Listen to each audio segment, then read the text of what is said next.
இந்தியாவின் சொந்த mobile OS கூட உங்களால தயாரிக்க முடியாதான்னு டிசிஎஸ், இன்ஃபோசிஸ் மற்றும் விப்ரோக்கு சவால் விட்ட மத்திய அமைச்சர்.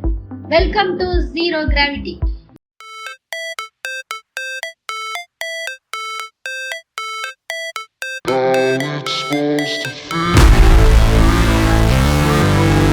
Zero Gravity. Science and Technology Edutainment.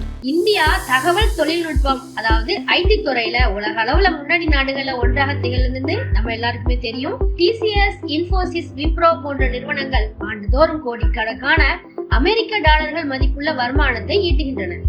இருப்பினும் இவை பெரும்பாலும் சேவை வழங்குனர்களாகவே இருந்து வருகின்றன.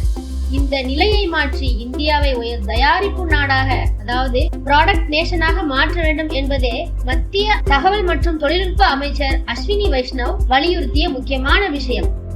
அவர் டேட்டா குவெஸ்ட் இந்தியா நடத்திய 32வது ஐசிடி வணிக விருதுகள் மற்றும் டிக்யூ டிஜிட்டல் லீடர்ஷிப் மாநாட்டில் பேசிய போது இந்தியாவுக்கென ஒரு தனி மொபைல் இயக்க முறையை அதாவது மொபைல் ஆபரேட்டிங் சிஸ்டம் உருவாக்க வேண்டும் என்று ஐடி நிறுவனங்களுக்கு சவால் விட்டார்.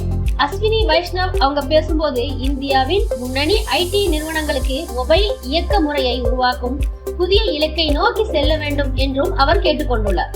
மேலும் அவர் கூறியது, இன்ஃபோசிஸ், டிசிஎஸ், விப்ரோ போன்ற பெரிய தொழில்நுட்ப நிறுவனங்களுக்கு இந்த சவாலை நான் வழங்க விரும்புகிறேன். நமது நாட்டிற்கான ஒரு மொபைல் ஓஎஸ் அதாவது ஆபரேட்டிங் சிஸ்டம் உருவாக்குங்கள். சேவை வழங்குவதில் நீங்கள் சிறப்பாக செயல்பட்டு வருகிறீர்கள். ஆனால் இந்தியா தயாரிப்பு நாடாக மாற வேண்டிய நேரம் வந்துவிட்டது. இது எந்த அளவுக்கு முக்கியம் என்றால் தற்போது ஆண்ட்ராய்டு மற்றும் iOS ஆகிய இரண்டு பெரிய மொபைல் ஓஎஸ் உலக சந்தையில் ஆதிக்கம் செலுத்துகின்றன. இந்த துறையில் இந்தியாவும் ஒரு போட்டியாக நுழைய வேண்டும் என்பதே அமைச்சரின் கருத்து. இந்த முயற்சி வெற்றி பெற இந்திய அரசாங்கம் முழுமையாக ஆதரவு தரும் என்று அஸ்வினி வைஷ்ணவ் உறுதியளித்துள்ளார். மேலும் அவர் கூறுகையில், நமது பிரதமர் நரேந்திர மோடி இந்த தொலைநோக்கு பார்வையை அளித்துள்ளார்.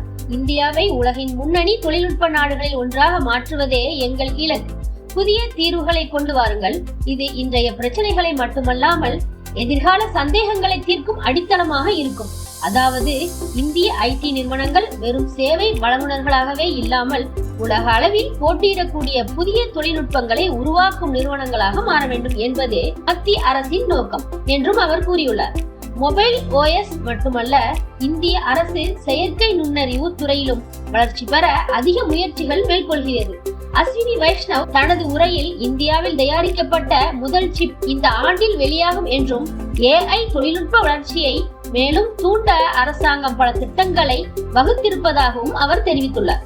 இந்தியாவில் ஏற்கனவே ஏஐ கம்ப்யூட் போர்ட்டல் அறிமுகம் செய்யப்பட்டுள்ளது. 14,000 ஜிபியூகள் கொண்ட கணினி வசதி ஆய்வாளர்கள், மாணவர்கள் மற்றும் தொடக்க நிறுவனங்களுக்கு வழங்கப்பட்டுள்ளது. சொந்த ஏஐ மாதிரிகளை உருவாக்கும் இலக்கை அரசு வகுத்துள்ளது. இந்த முயற்சிகள் மூலம் இந்தியா சொந்த செயற்கை நுண்ணறிவு தொழில்நுட்பங்களை உருவாக்க முடியும் என்பதை நம்மளால் நம்ப முடிகிறது. நமக்கு இந்த மொபைல் ஓஎஸ் உபயோகமா இருக்குன்னு நீங்க நம்புறீங்களா? அப்புறமா டெக்னாலஜி நம்ம நாட்டுல எவ்வளவு ஸ்ட்ராங்கா இருக்குன்னு உங்களோட கருத்துக்களை எங்க கமெண்ட் செக்ஷன்ல பதிவு பண்ணுங்க. இது போன்ற தகவல்களை நீங்கள் தெரிந்து கொள்ள நம்ம ஜீரோ கிராவிட்டி சேனலை சப்ஸ்கிரைப் செய்து தொடர்ந்து பாருங்க. உங்களுக்கு இந்த வீடியோ பிடிச்சிருந்தா ஒரு லைக் பண்ணிட்டு உங்க ஃப்ரெண்ட்ஸ் அண்ட் ரிலேட்டிவ்ஸ்க்கும் ஷேர் பண்ணுங்க. தேங்க்ஸ் ஃபார் வாட்சிங்.